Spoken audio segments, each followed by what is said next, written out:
this great, there's this great sense that the religious right controls the White House. That the White House must, is on bended knee to the throne of religious conservatives, and they tremble at the religious conservatives' power, and they will never do anything against that. And it's just, it doesn't work that way. It really just doesn't work that way. And that's one of the things that religious conservatives, I think, need to understand within this context is they're a political constituency like any other constituency. Now, that's not a bad thing. It's not a good thing. It's just a reality thing. A White House exists for political reasons.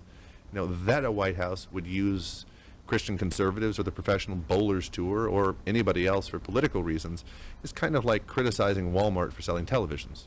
It's what a White House does. It just happens. But I think Christians need to be aware of that, just because of their own, for their own spiritual lives.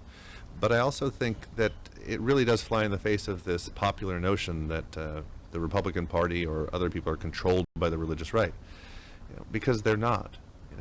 Does the religious right, pour all of its energy into the Republican Party? Yes. Is the Republican Party, the political expression for most social conservatives? Yes. But it's this interesting thing because the Republican Party desperately needs religious conservatives to get elected. But once elected, the history of the last 20 years or so is that they don't really do very much. And in some ways, religious conservatives need to draw a lesson from the African American church and the Democratic Party after the Civil Rights Movement, where the African American church became so identified with the Democratic Party that in a lot of ways it's lost its authority within the Democratic movement to effect change. And I think if Christians want to have the greatest amount of impact politically, they can't become hostage to a single party.